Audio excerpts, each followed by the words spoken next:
Bless, bless, aloha. Bless, bless.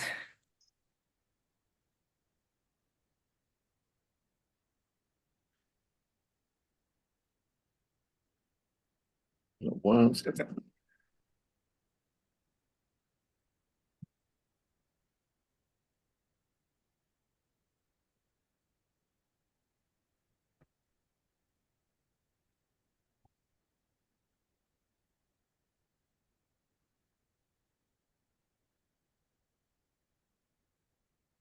Good morning, everybody.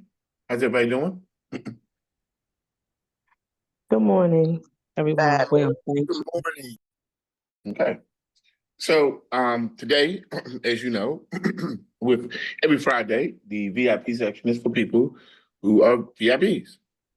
And this is where you can ask questions related to something you got going on in your business.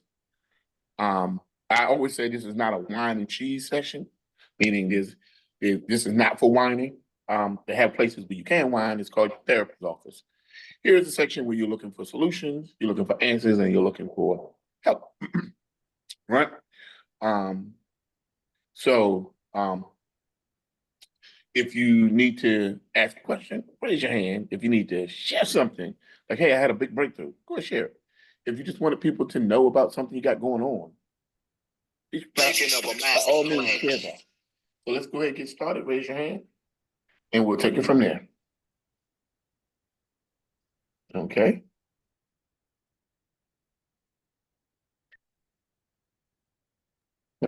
All righty. 1 second. Let me give everybody a chance to raise their hand. And if you guys will give me a second, I'm gonna grab me a bottle of water.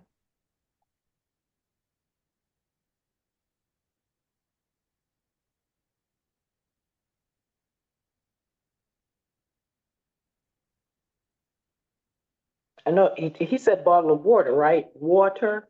That's what I thought I heard. I'm gonna grab me a bottle of water. Absolutely. 1 second, okay? Mm-hmm. I'm grabbing that mic. Camera is off though. I'm actually grabbing 2 bottles of water. Technically 3.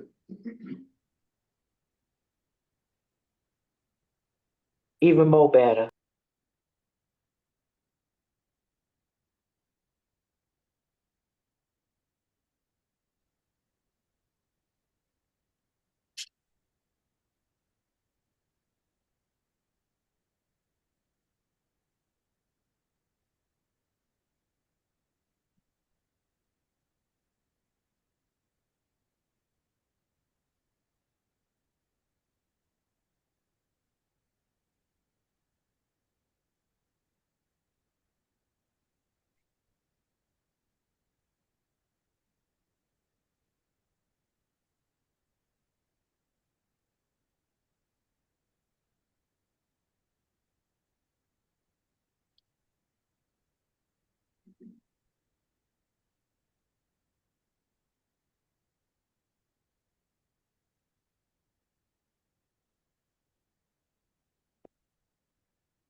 Oh, thank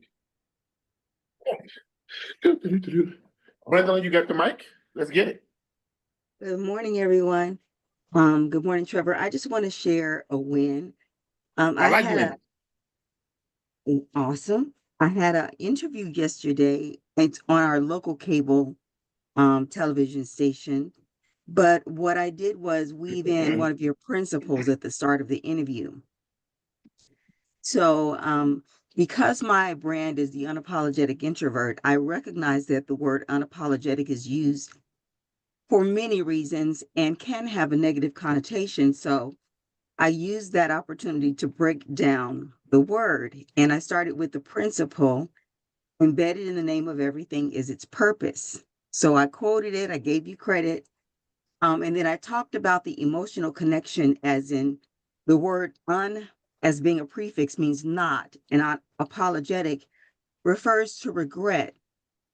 And I did an emotional connection by talking about the years that I spent regretting having cerebral palsy and how that experience exacerbated or intensified my introversion. And I talked about the fact that now every time I say the word unapologetic introvert, it reminds me that I honor the freedom to be me. So I was able to transition what could possibly be a misunderstood term to my brand. That's all I have. Well, first of all, that's very powerful. And interesting enough, I never thought about the term unapologetic in that way until you really honestly just mentioned it. Right? So it's interesting that apologetic is regret. And what you're basically saying is, I don't regret who I be. I do not regret who I am. Right? I do not regret my, the experiences that shape the way I think. And that's a really interesting, that's a really a whole message. I would even use that the next time you do your 5-day challenge. I would probably use that something like, what does it mean to be unapologetic? Right. I gotta give you credit on that one. That's pretty hot. Right. And Absolutely. love it. I mean, my goal is to try to make the distinction. There are a lot of people talking about introverts, but nobody can talk about it from the perspective that I speak about it, in how it connects with the things that have impacted you in life that weave into your introversion. So I'm trying to stand out in that way.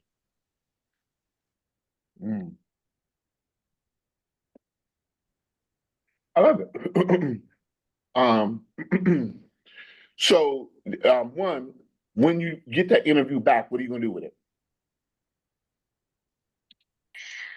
That's a good question. So it goes on all of the local television stations, and it'll be on YouTube. Okay. So what you want to do is, once you do that, you want to break that thing down into micro content, right? So there is a term that you want to get yourself familiar with. Just like introvert is a term, that people should familiarize themselves with, but there's a term that most people may have heard, but may not necessarily be aware of how it affects business today, and really how content is consumed. And that term is called neurodivergent. Have you heard this term before? Heard it, but I don't have a definition. Okay, got it. Typically, people who are considered to be neurodivergent are considered to have shorter attention spans. And in the world that we live in currently, because of how we started chopping up content and how we started speeding things up, like the microwave made things faster. Then we started entering into this phase. Instead of saying laughing out loud, we said LOL. We shortened it down, right? Then we started doing blogs. We went to, now when you see an article or a blog or even a news thing, they have a section at the top of it called TLDR. Anybody ever seen TL/TR? Right? Anybody ever seen that term? Yes. Yeah, it stands for too long, didn't read. And most people don't know why that term came to exist. That term and that space it was really built for people who were neurodivergent, meaning people short attention span. They're not going to give you a lot of time, and they just, look, too long, didn't read, just give it to me quick. Give it to me in short bites. And interestingly enough, in my speaker journey, I was doing something naturally, but I didn't understand why it was so effective when I was on the stage. I am known literally worldwide for speaking in sound bites.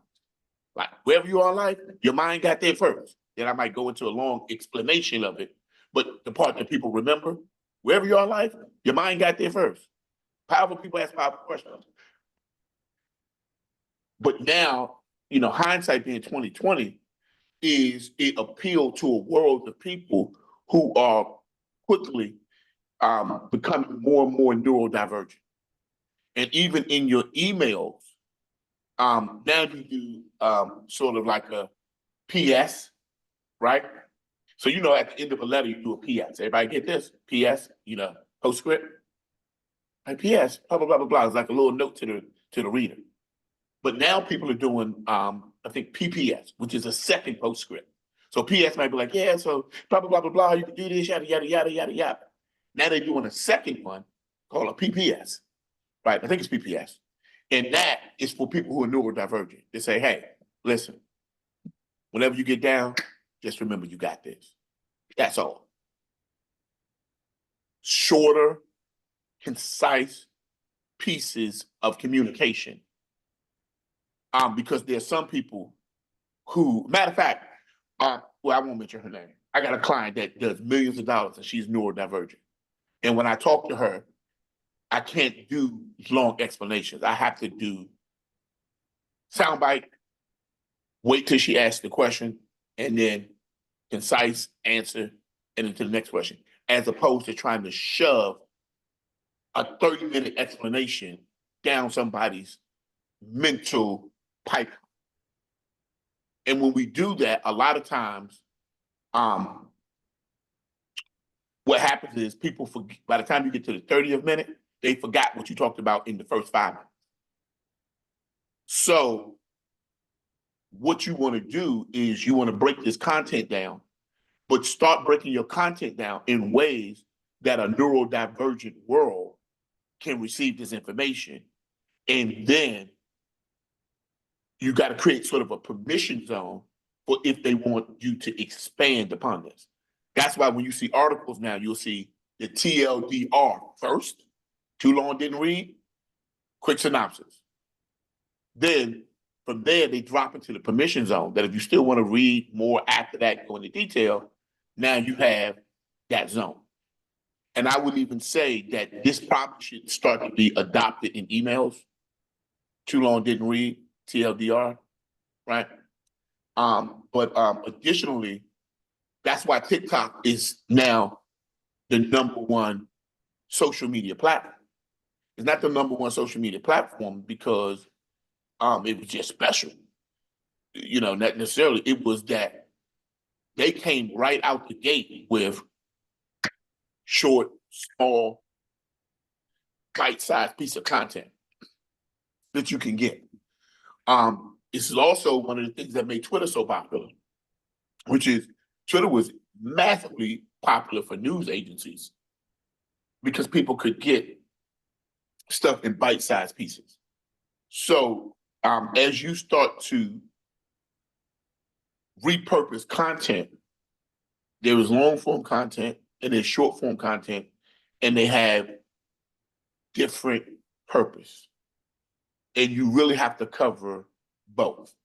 So just when you break that content down, maybe using an Opus clip, right? Or using, like, what are the small bite-sized pieces? Like, one of the things that we're getting ready to start doing now in Black CEO is we get ready to go back to something that we knew we should have been doing years ago. It's funny because I did a TED talk on the whole doggone thing, the importance of short-form content.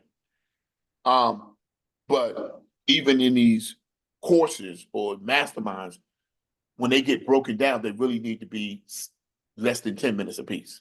10 minutes on this, 10 minutes on this, 10, maybe 3 to 10 minutes on this, 3 to 10 minutes on this, so that people can get it in bite-sized pieces because you're now making your courses compatible with those who are neurodivergent, right? And the world is, they are really moving the world towards that position, which is, hey, get it quick, get out, get it quick, get out. Does that mean everybody gonna do that? No, but you need to make sure your content deals in that space. Even when sometimes when I'm working with a LLM, I'll say, hey, write this email, but then at the end, write me a PPS, which is, and write it for somebody, write it in such a way that it would appeal to somebody that's neurodivergent. And then when I get that little piece, I put it right at the top now, right? It's called email quick summary, right? Or quick summary, email in a minute quick summary or something like that, right? And then at the next, this is the whole email. So this is just a technique, right? y'all probably haven't noticed in YouTube videos, a lot of them start out with they no longer start out with this long introduction, so to speak. They'll do something like, man, just found a new tool that can write all your emails in less than 5 minutes. And then they say, in this episode, here's what we're going to be talking about. New tool called Email Writer 6.1. And I tested this out. But they literally, when they are changing the format of these YouTube videos, most people don't understand why people are doing it. The reason why they start out immediately, like, daggone video is going to be about, like, right from the jump street. Like, I just discovered a tool that's going to write all your emails in 5 minutes. That's the TLDR. That's the neurodivergent intro. And then they go into the explanation so that literally people who want to go further can go further. But if you start looking at YouTube videos, you're going to literally see how they open up. Those are neurodivergent openings. They are designed to appeal to people who are neurodivergent, because people are going to give you less and less of their time because they have more and more distractions that go on. Their phone is full of distractions, beeps, clicks, bings, pops, notifications, videos popping up, their computers, their social media posts, things, pops, noises, notifications, videos, things popping up. Their life, kids, husband, wife, television, somebody knock on the door, the dog bark. All these things are competing for our attention. And so it makes us, it gives us a limited amount of time to focus. So as you're breaking this content down, make sure that you're starting to consider those who are neurodivergent. And by the way, I would even argue that most people have started to develop some form of neurodivergence. So those are my thoughts there. So hope that helps you out. Make sure when you break that content down, break it down that way. But also, as you start getting more and more interviews, right? You might just say, you might open up and just say, hey, you know what? One day I realized that most people don't even know what unapologetic is. And when you finally realize what I'm going to teach you about what unapologetic is, it's going to change your whole life, and you're going to feel better about it today. So, talk about what is being unapologetic. You know what I mean? It's sort of like, what is your neurodivergent intro? What is your TLDR intro? You get it? Okay. All right, Leanne. Yeah, you get it? Right? Mm-hmm. And so this is especially for those of us who are older, meaning I say 40 and over, it's going to be increasingly important, because the era that we came out of is we were allowed to pontificate, and out of social politeness, all of us would just kind of sit there and sort of listen, especially if you're Black, because you Black and you came out of a Black church, came out with the pastor one more time, or the long-winded pastor, who had even more to say, where that next generation, they're not doing that. They're like, So even now, let's say you got a whole speech and you got 4 key areas, each of those areas has to have a neurodivergent opening. So you really do now have to master speaking in sound bites. Drop the sound bite into the presentation and then expand upon it. But start with the sound bite. Got it? Got it. Okay. All righty, let's go to next. Let's see, Leanne, you had your hand up second. Then we'll go to Paula Marie, and then we'll go to Mary Davis. Yeah, so that whole neurodivergent conversation, I've just recently come to the realization that I am probably neurodivergent spicy. Neurodivergent spicy, I like that. Yeah, because you're the second person I heard say that, by the way. My client, Allison Bird, and also a good friend of mine, she refers to herself as neurodivergent spicy, exactly the same way. So you're the second person I've heard say exactly that term, neurodivergent spicy. Okay, but back to you. Yeah, just because I've always had this thing, I'm always a get to the point person. If you start talking too long, my mind wanders. Like a lot of little things that I'm seeing now that we didn't have back when I was a kid. We didn't have those fancy terms, you know.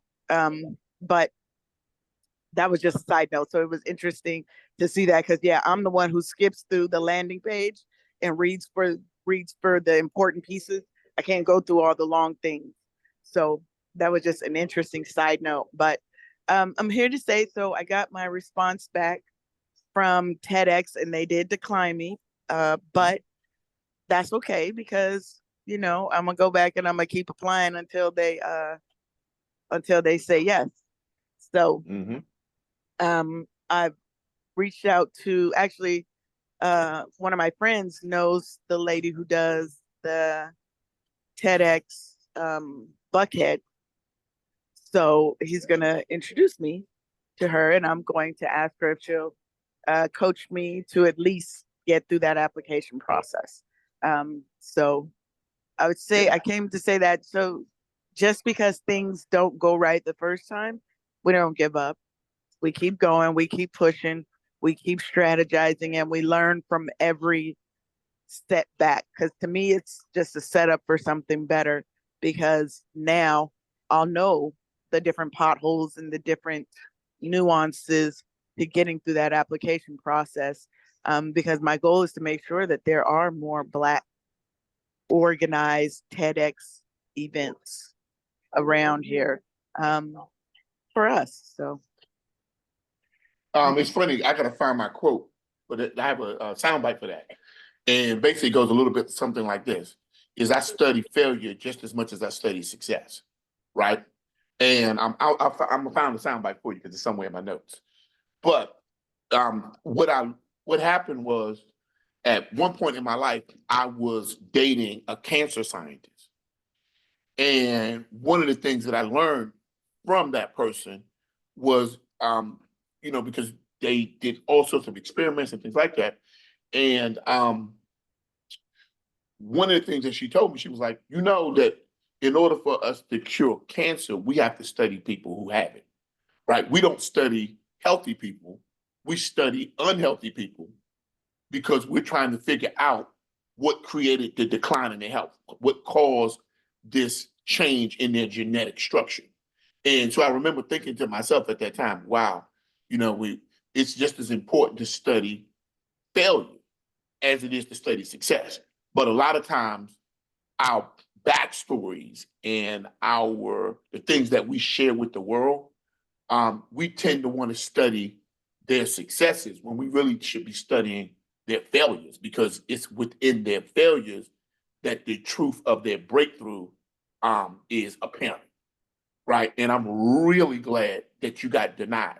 And the reason being is because every time you figure out a reason that you got denied, you're now starting to create sort of these things that don't do this, because if you do this, you're going to get denied.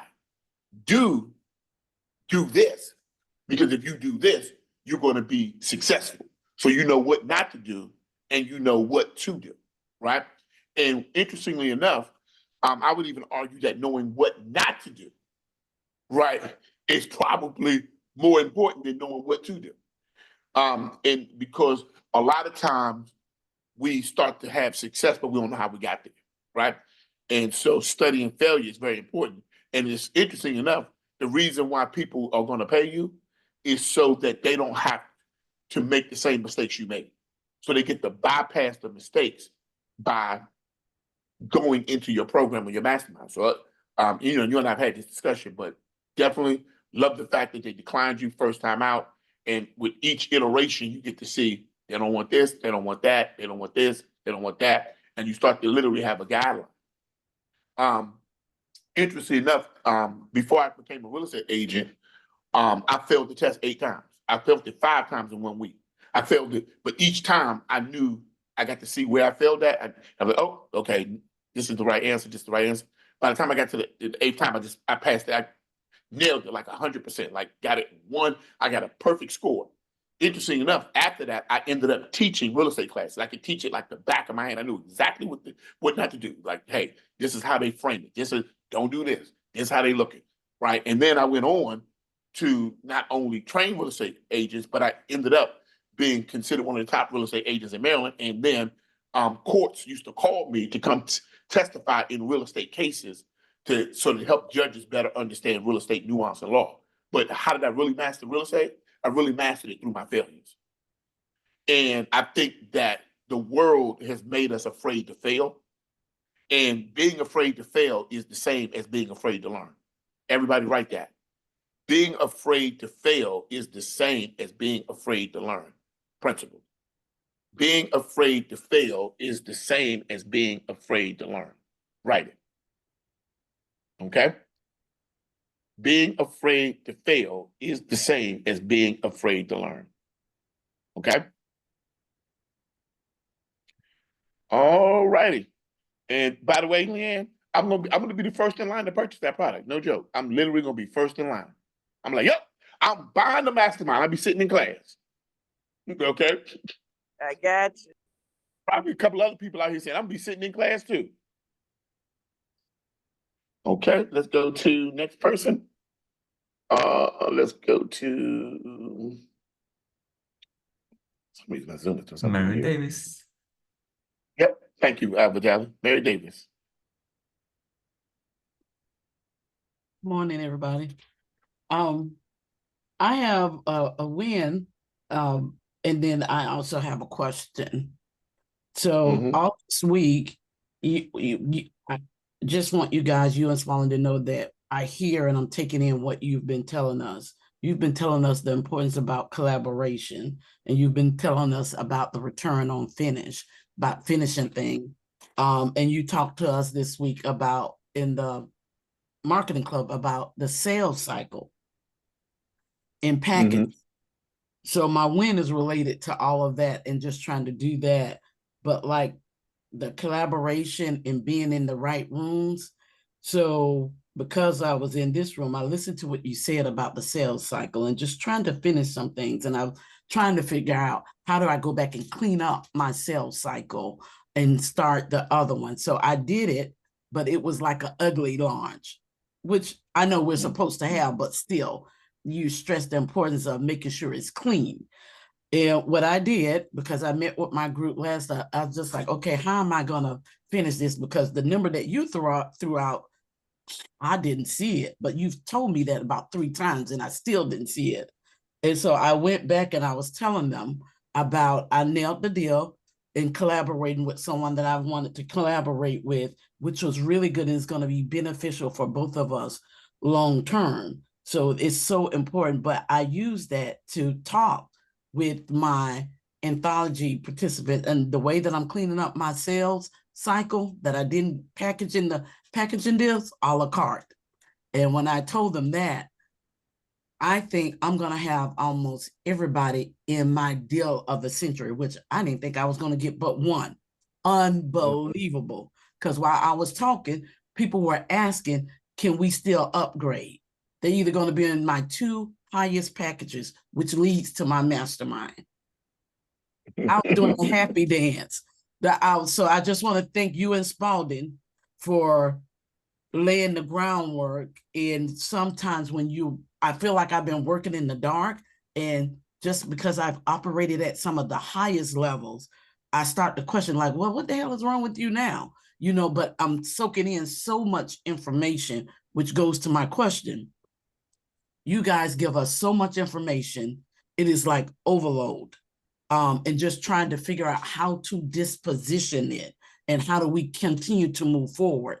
Because I believe this is like, when we're done on Friday or one of those classes, just like my brain is fried. How do I get up and keep moving? So I'm looking for some guidance on how do I get it so that we can keep moving, taking in all of the information and implementing right away, because that's like one of my challenges. I would say a couple of things, right? One, I think you got to really go back to, that's right, you've never been in the makeover before. But I'm going to be there this time. Yep. You're going to learn a process called PPSA, right? And in that process called PPSA, it's really going to structure how you take notes. right? It's a very structured process that even to this day, it's funny because it's not something I like to consider myself brilliant, but really it was just more like a God revelation, which just showed me how to take better notes. And then the last 20 years I've been teaching it, right? And sense for principle, process, strategy, and action. It is really a way of breaking down information into usable, in a way that it makes it usable, and so that you can really ingest it, right? Also, I keep my own. I literally keep my own. 1 second. I saw something said Melinda Bell assistant Vitali. Check that. Make sure that's not a recorder. No. No, it's Oh, that's a VA. Okay, understood. Okay, that's pretty good. All right. Yeah, I like to even when I'm taking notes, I still take notes in a more of a soundbite type of way, right? And then what I like to do is I like to record those sound bites, and I just keep like a little recording of different sound bites. And then when I'm walking and doing things, I'm just listening to the sound bites. Like, oh, and I used to have really fun with it. I used to take all my sound bites and then put some music to it and listen to sort of the sound bites to music, right? To really kind of help it go in. And maybe it's probably worth and I'm gonna really think about doing this. I'll probably create some type of AI to do this for you, because that would probably be fun, right? To kind of have all of the little sound bites, the little principles, and you kind of have it to music. And that way it makes it easier to learn. And when you're jogging or walking or just free time, you just kind of letting it go in without necessarily trying to master it. It's just the repetitive nature of it. But one, I want to congratulate you on really getting your stuff packaged, because once you got it to the point where you got over 50% of the people taking action, you really hit the stage where you really truly now have an irresistible offer, right? So you've now hit that stage of irresistibility. And that's not an easy place to get to, right? Additionally, it's interesting, me and Kofi were having a discussion, and we were talking about pathways of understanding. This might help some of you guys who are listening to that. In a pathway of understanding, one of the things that we teach in the makeover is that learning is triggered in different ways. Everybody has a primary learning trigger. You might want to write that down. Everybody has a primary learning trigger. And so one example of a primary learning trigger. So some people, their learning is triggered by what they hear. I'm that way. I'm triggered by what I hear, right? And I see with my ears. I tell people this all the time. My whole life I've always seen with my ears. I don't really actually need to look at it. I just need to hear it, and it triggers my learning style, right? Now I can learn through all of the other ways, but my primary learning style is auditory, right? And everybody has a primary learning style. I was watching, by the way, if you have never seen the new Lego movie that Pharrell did called Piece by Piece, it's a Lego movie, but it's really for adults. It's a documentary that he used a Lego framework to build out, and you should watch it. Well, Pharrell has synesthesia. You know what synesthesia is? See with your ears, right? And I thought it was so funny because I was like, yep, I totally understand. I see with my ears. It's my primary learning style, right? So I have to see it first, right? Some people, their primary learning style is visual, or I have to hear it first. Some people's learning style is visual. They have to see it first, right? They have to see it, right? And then it makes it easier for them to hear what's being talked about. But if there's no visual component to what is being talked about, they struggle with it, right? Another style is really kinesthetic. People whose primary learning style is triggered emotionally. If they don't feel it, if they don't feel you, it is not going in. They have to feel it. It has to connect with them at this emotional level. And then there's another style that is really more tactile or interactive learning style, meaning that they have to put their hands on or service-based, right? That they have to touch it. They have to do it. They have to be in it. That if they don't touch it, be in it, and do it, it's harder for them to learn. And so what happens is you have to look at your primary pathway. Like what is your primary trigger, right? So I have to hear it. And then when I hear it, the next thing that I do is I speak it, because I take action.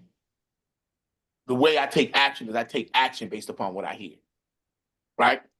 Now, so what happens, I hear it, then I come out, right? And I go hearing to basically interactive. So I'm hearing and then interactive. So I got to serve with it. So I heard something, whatever I heard, I learned through what I heard. And then the next thing that I did was I started to serve with what I heard. This is my path to understanding. Everybody type into chat, path to understanding. So I started to serve with what I heard. That's that fourth one, the interactive. So I am audio, then interactive, right? And then the third thing is, now that I've served with what I heard, right? Then I look to you guys, then I go visual. And I look to you guys to see if what I heard and now what I've served with through teaching, can I see that this is working? Because if I see it works for me, it doesn't really work. Not for me. I can't ingest it. I have to see it working in you. So I'm audio. My pathway to understanding is I start out with audio, then I go into service, then I transition into visual, seeing if what I taught, because my teaching and training is my version of interactivity. And then from there, when I see y'all get y'all breakthrough, I can now feel it. I'm now kinesthetic. So I'm literally audio, then interactive, then visual, then kinesthetic. And that's my pathway to understanding. Now I have full understanding of what I just learned through my primary trigger. Some people's pathway is not that way, right? Some people, so it's, you might know, everybody know the different learning styles. Nobody actually ever teaches what is your pathway to understanding. How you learn and how you understand are two entirely different things. Are you getting this, Mary? Yes. Okay. Now I'm gonna use a different version. I'm gonna do Kofi. Kofi is interactive first. He's tactile. He has to work or serve within the thing that he learned. So if you do, hey, I want you to turn this to the left and pull this down to the right, and then we're gonna place this here. He has to interact with the information first, right? So he is serving. He is a serve first kind of person. His learning style is interactive. His primary trigger is interactive. He is, not that he can't learn from the other styles, is that his primary is interactive. It is the one that's most effective. Now, his pathway to understanding is, once he has served first, he then starts to speak what he has served. So he literally serves first, right, within this information, and then he serves with the information, right? He touches it, the interactive, right? So he is I gotta touch it. I'm tactile. From there, now he can hear what you're trying to say. He can hear it now. He can like, oh, I get what you're talking about because I was able to touch it first. I had a tactile experience with it, right? these experiences, everybody write this down. Learning is an experience. By the way, don't worry, we're gonna get into the good stuff today. I got some bangers for you guys today. I got some bangers for you. I got some true bangers. You guys gonna be in a what we call a co-build session today.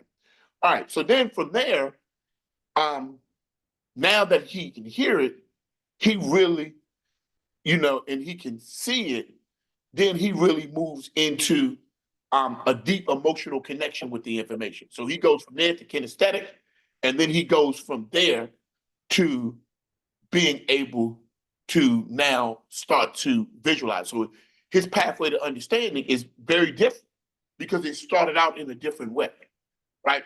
But we all go through this, whether we realize it or not. It's just, do you know your pathway to understanding? And if you understand your pathway to understanding, you'll better understand how you need to position information for you. So I want to touch anything first. I got it. Nope, I just want to hear it. They could be like, jump up and down, clap your feet. And I'd be like this. But then I'm like, that's some good stuff. Okay. Now let me do something with this. I got to hear it first. I'm a total auditory. I'm definitively, I start with audio.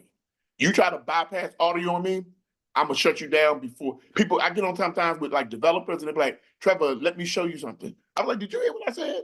Wait a minute. I don't want to see that.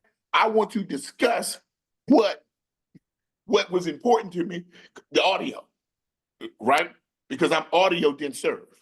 So interestingly enough, when I teach y'all, I can teach and then hear what I'm teaching, and then it go back in because I keep going back around with it, and it just keeps evolving. That's why I'm really good at branding.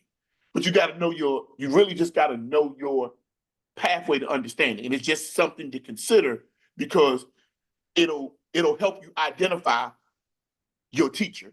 Because they say when the student appears, does anybody know the quote? When the student appears, what happens? The teacher will show up. When the student is ready, the teacher will show up. Yeah, what's the actual quote? Because I think I might have jacked it up. But what's the actual quote? When the student is ready, the teacher will show up or will appear. Yeah, right. Thank you. So what happens is most of y'all really struggle with identifying what type of teacher you need at the beginning of your understanding phase. And if you get an auditory to be a person who is primarily auditory based in the way in which they teach and train, and you put them into your learning cycle at the beginning of it, you're gonna struggle with them. But if you get somebody if you're tactile and you get somebody that's like, hey, let me show y'all something first,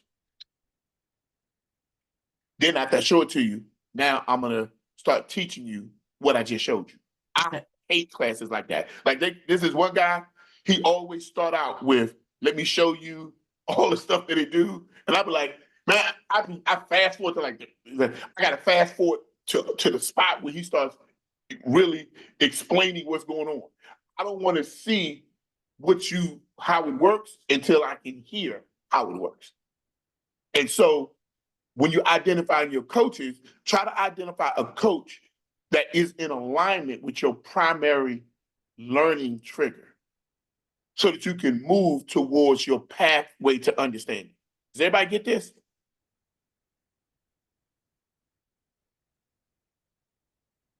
Yes.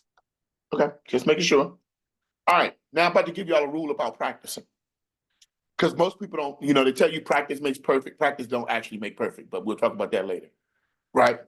But what should you be practicing? Practice, get ready, it's another principle.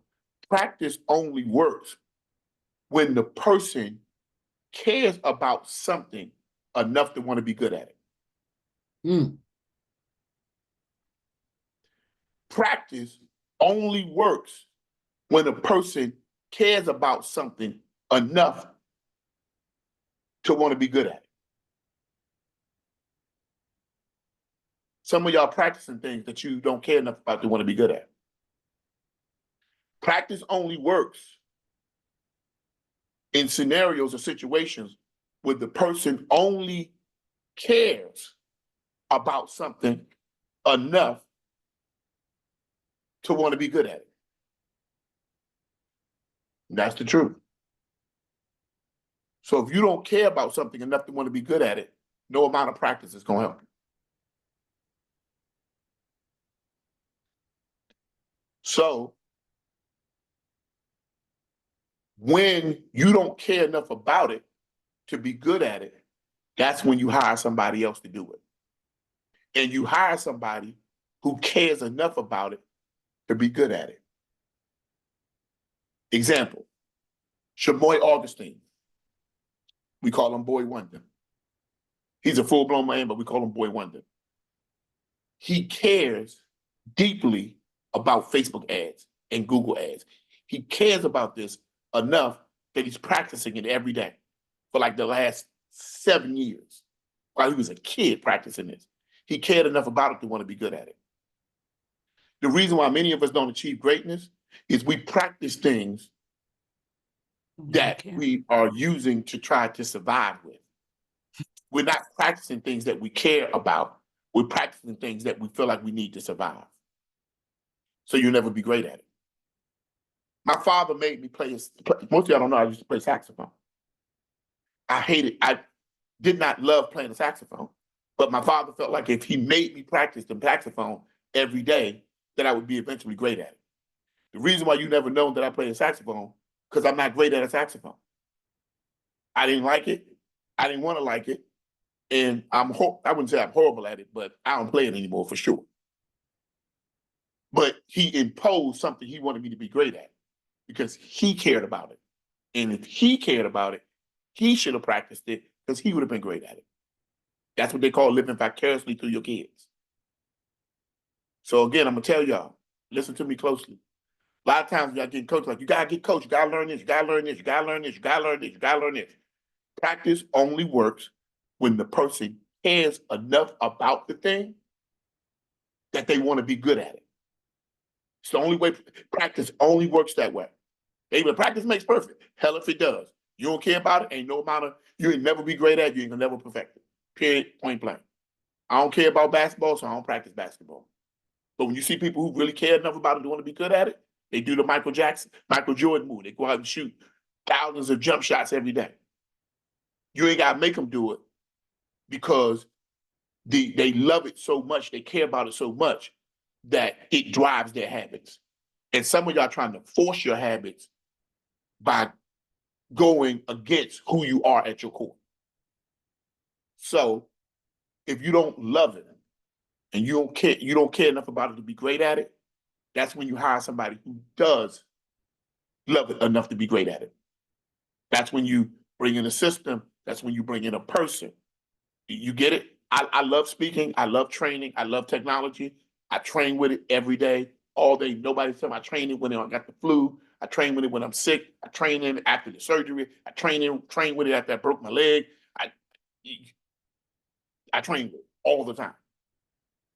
I love branding. I love marketing. I train with it all the time. Nobody ever has it. I see it in everything. So here's the powerful people ask powerful question moment. What things are you practicing with that you don't care enough about to be great at? Time, let it go. Hire somebody else, or get a system, get a company to do that because you're wasting your time. You're spinning your wheels. I hope that nugget drops in for some of y'all who are struggling in that space, right? Because you got to know who to hire and when to hire. And when you're hiring a coach, you got to get somebody who is attuned to your primary learning style, right? What is your primary learning trigger and what is your pathway to understanding? So before we get into today's new information, we're going to be doing a live co-build with E.R. Spalding. Y'all going to watch us build out a live chat bot for her new webinar. And we're going to show you literally, again, we're going to start building upon it. And you're going to watch that chat bot literally start selling people who's coming to her automated 5-day challenge, right? It's going to be cool because I'm going to teach y'all some things that you need to start building inside your, what we call, today's conversation is going to be we're going to be talking about building AI employees, right? And that's really what we're going to be doing. But before we do that, we have one more question, and then we're going to do breakthroughs, breakdowns, and breakouts. Remember, breakthroughs are aha moments. Breakdowns are areas where you need clarity. Breakouts are areas of accountability. It's an action that you're going to take that we're going to hold you accountable to. So breakouts are actions and accountabilities. Breakdowns is clarity and questions. Breakthrough is ahas and insights. Got it? Okay. So with that being said, we got one more question, and then after that question, we're going to go ahead and we're going to do breakthroughs, breakdowns, and breakouts. You can have one of the three. You can have some of the three. You can have all of the three, as long as you do it in 90 seconds or less. TLDR. Too long, too long didn't read. So think TLDR for those people who are here for the morning session, the VIP session. Paula Marie, you got the mic. Good morning. So you led right into what I needed to ask about, because a couple of weeks we went through an exercise where we learned how to put together a bot that was going to be able to help us to fill our calendars. Mhm. And I know that that's a part of like your package. However, what recourse do those of us who already have our own platform, I have my own version of Go High Level, how can I pay somebody to do that for me? Because I do not want to put that thing together. I went into the system, I did all the things. I have no desire to put it together. Go ahead and I'll get you onto the right path today. That's my promise. You can text me directly. 240-731. Hold on, I'm driving. Okay. Hold on. Give No, me a no second. worries. All right, And 240. 731-6646.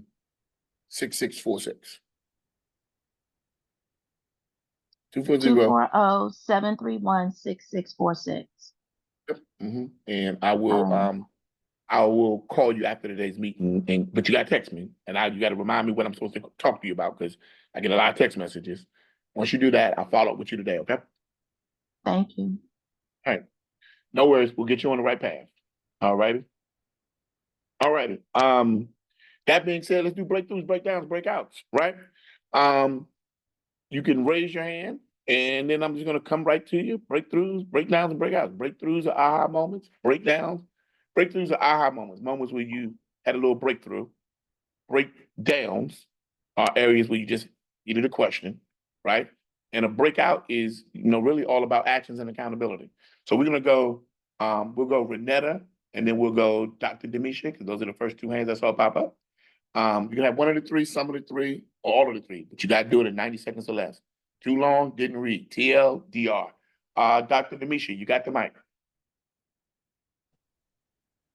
So good morning, everyone. Thank you all so much. Trevor, thanks for sharing that. So breakthroughs, how you learn and how you understand are two different things. I've thought about the actual difference between that. Learning is an experience. And then what really hit was your last principle of practice only works when the person cares about something enough to want to be good at it. Never thought about that, but it makes so much sense as I look at various things. And so then to find someone to do it. My breakdown is, no, I hopped on a little late, so I'm not sure if you covered it, but how do you figure out or find out what your learning style is? So like what that path to understanding in the primary? I would have to think about it, right? Okay. I'm usually, if I talk to a person long enough, I start to identify, like remember when we talked about earlier this morning, where I study failure just as much as I study success? So if I teach something, you always hear me say teaching is repeating until learning takes place, right? Yes. My natural spiritual gift is that of the teacher. So if I teach you something and you don't get it, I'm going to repeat it, but I'm going to repeat it in a different way to see if you get it in that way. And if you don't get it in that way, I'm going to repeat it again, but I'm repeating it in a different way. So the first time I might teach it to you, I might teach it to you in an auditory style. The next time I might teach it to you, I might repeat the same information, but I might teach it to you in a tactile style. That doesn't work. Then I might teach it to you in a visual style, right? I might draw you a diagram. That doesn't work, right? I might talk to you about what's really important to you about learning how to build the bot. And and then tap into the emotional creating an emotional connection between you and the information. So when I was talking to Kofi and we were just having a conversation, I realized that in part of our conversation, some of the information wasn't going in, right? And not that it wasn't going in like he had a learning disability, it just didn't go in because the way I put the data in initially, he needed to have a tactile experience with the information first. Then it made it easier for him to hear the information, right? Because, it's almost like muscle memory, right? But when I tried the other ways, he still learned, but it was like, in one way, he might have retained 20% of the information. Another way, he might have retained 50% of the information. Another way, he might have retained 100% of the information. So that's why you keep hearing me say teaching is repeating until learning takes place. Now, normally, if I'm training, because I know we got all types of learners in the room, usually I'll try to move in between creating a visual experience, a tactile experience. So when I'm on the stage, because I think I met you at Andy's event, right? Mm-hmm. Yeah. Okay, so if you remember when I came to Andy's event, if you remember when I came to the stage, it was all music and get excited, everybody, and people getting pumped up. That was kinesthetic, created emotional connection, right? I jumped from there, and then, right, you start to see my slides, visual, because I was trying to connect with the people in the room who were really visual learners, right? Then, remember when I was coming down the aisle and I said, repeat after me? Tactile. Oh, got it. Okay. Tactile. Repeat after me. So repeat after me is a tactile move. Like you're literally letting them interact with the information. So when I say repeat after me, that's an interactive experience, right? When you hear music and things like that, and I tell my story, that's emotional, kinesthetic, right? And then when you start hearing me say sound bites, that's auditory. And then when you see my slides, that's visual. So when I teach, I know I have to hit all 4 learning styles, right? Diagrams, things like that. So a lot of times, as you start trying to identify what your primary trigger is just look at how you sort of interact with or how you interface with information every day, right? And how do you mostly like to do it? Some people, I talked to Sonata, and Sonata, I think Sonata's here today. Sonata is visual. Everything that she does, she wants that thing on it. She wants to break out her paper and her journal, and she wants to start writing in it. And I be sitting there like, man, break out your ChatGPT and talk to it, right? Hey, why are you doing this? Type it. But what she got? She got a notebook where she just got writing in. Anybody in here, one of the people that no matter what people are talking about, you need your little notebook and you got to write it. Anybody in here like that? Because some of y'all like that. Well, y'all got that. I got a notebook. I got to write my notebook. I want to see my notes, right? Those y'all are visual. Y'all visual learners. Y'all just don't realize it. You get it? I don't want to do that. I want to hear it. You know what I mean? All right. So, that's one way. That's really one way to do it, right? Just to kind of try to identify that. Okay. And like I said before, experiment with it, right? But trying to determine your pathway to understanding, and then identifying coaches that fill that gap for you. Okay. Now again, remember, you get a coach, right? Get yourself a coach, but you get your business aboard. The coach is for something you gonna do. The board is for something they gonna do. So don't get a coach for something you don't want to do.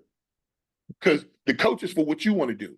The board of experts, your board of consultants, right, are for experts that you're bringing in to do the things that you don't want to do. You get it? Yeah. But anyway, yeah. So, some people are that way, right? All righty. So, let me go over to. I'm gonna go Renetta, and then I go. You're welcome. Yep. I'll go Renetta and then I'll go Leanne. Then we'll get into today's new information. All right. Sorry, y'all. We family, so this is how I look this morning. Trevor, I met you at Andy's event too. And the next day you were in the lobby and powerful people asked powerful questions. So everybody had all these powerful questions and I raised my hand. And the question I had was, what was the name of that song and who sings it? Right? That might have seemed like a dumb question to everybody else, but for me, that song was so powerful, and just like your whole entrance was so memorable for me. I needed to know, like, what was that song? That, like, my learning style is so different, but for me, that was impactful, and I'll never forget it. I can tell you what your learning style is because I've dealt with you enough. You're kinesthetic. You have to feel the information. You don't feel the information, is your primary trigger. You are emotionally triggered. And interestingly enough, so here's what's coming, you guys, especially for you guys who are coming to this year's makeover. This is the one in December. We're getting ready to open up for the first time in 7 years, our speaker training module. It's been 7 years since we taught it. Most of y'all don't know. I used to spend all my time training speakers. That's why I know so many of them, because most of them I trained. Most of the ones you know now, trained here. We are getting ready to release the Blaze the Stage program. And it's for anybody that wants to be great at speaking. But now remember, you got to care enough about it to want to be great at it. And that music was specifically chosen to create an emotional trigger. And most of y'all don't even, some of y'all probably don't even remember that right after that music, I did a little bit of a talking. And then I had another video that played on the screen and I said, repeat after me. We're going to take this world by storm. You remember this? Right? So I had combined the interactive, the emotional, and the visual, right? And the auditory to basically create a shift in our belief system. Because when you can hit all four in a person, you can shift their belief system. Because you can shift their belief system off their original axis. And you can do this. And we're gonna be teaching this at the next event, because I really want y'all to be exceptional communicators. And this is what's coming up. So if you know you need to be there, like, hey, I need to be there, put it in the chat. Somebody reach out to you. We'll get you there.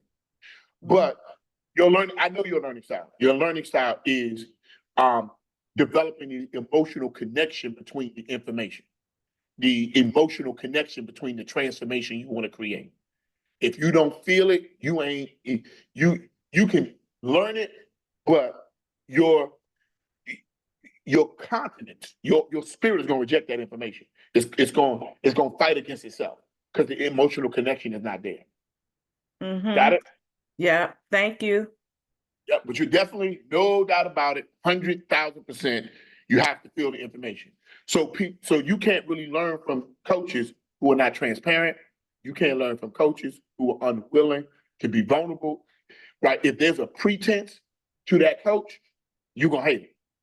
If there is a mean spirit, because some coaches have a really mean kind of spirit about them, and you would hate Grant Cardone. You couldn't learn from Grant Cardone because that sort of roughness, your whole body would reject it. Got it? Yeah. All right. Thanks. The December dates, Sparta, put it in there. First Thursday, Friday, and Saturday in December. The first Thursday, Friday, and Saturday in December. It's going to be epic. All righty. Leanne Dolce, you had your hand raised. Yes. So coming from somebody who is very much a visual learner, I resonate with a lot of the stuff. So like, if somebody's talking, you ain't got a presentation, trying to teach me something technical, I ain't never gonna get it. I don't care how much you talk at me. And so I try to make sure that when I'm teaching something, that just like you were saying is I do something for the different styles of learning. Because I know what it feels like to be in a class and feel like you're dumb because you don't get what is being taught to you. And it makes you feel like you can't learn. Like most people would not know that growing up, people thought I had a learning disability. I didn't. They just weren't teaching me in a way that I could grasp because their teaching style was so talk at me. It wasn't show me. It wasn't something I could touch and feel. Those are my two primary. And so I think it's important that we really think about that as we're developing content and then putting on that neurodivergent spiciness is a whole nother level. So giving it to people in small chunks because all of our attention spans have been shot to hell. Yeah. Right. So I think those are the two main things that I'm taking away from today that I'm going to try that in Claude and in ChatGPT about give me that TLDR or that PPS for a more neurodivergent audience. I really love that as being able to get a quick hit it and quit it summary. Yep. And intros to like when you're doing speeches and things too. Yeah. Thank you for sharing that. And I like to think of, they're not learning, people don't have learning disabilities, they have learning differences, right? They don't have disabilities, they have differences, different ways by which they receive or process information. And that's really, and once you know that, when people use the term learning disability, what they really saying is you don't learn like me. So because you don't learn like me, you're lesser than me. And it's a very arrogant approach to learning differences, right? And people who are naturally gifted at teaching, you naturally have the spiritual gift of teaching, you know this. You just got to keep repositioning the information until that person gets it. When you watch Akilah and the Bee, remember, he knew that she was a rhythmic learner, meaning that she was really a type of auditory. She needed to hear the beat. She needed to hear the rhythm, right? So people who are rhythmic learners, they really auditory learners, right? They got to hear the rhythm, right? They hear the patterns and things, right? So yeah, so great. Love the fact that you shared that. Before we move into today's new information, anybody else? And by the way, Mary, you talked about the fact that you were getting ready to do a collaboration, right? The #11 principle, right? And I was thinking that the moment you said that, we are literally, Black CEOs getting ready to do, we actually doing a collaboration with a few people who are inside of Black CEO now, and we're getting ready to launch a new platform called Business After 60. And it's for people who want to start businesses after the age of 60, but they're nearing retirement or already retired, but they want to leverage their wisdom and they want to leverage their expertise in a new arena called business, right? And, that is, we collaborated. When we cooperate, 1 + 1 = 2. But when we collaborate, 1 and 1 = 11, #11. Right? So those of you who your mama's watchers, your daddy's watchers, grandma watching us, they be hearing from you, they be learning, or they need to start a business, they know so much, they got so much wisdom in them, and you don't know what to do with them, but you don't want to, you want them to move into that next evolution of their life. Okay. Well, that's what that's for. Right? You can literally, this is what's coming. Literally Business After 60. Right?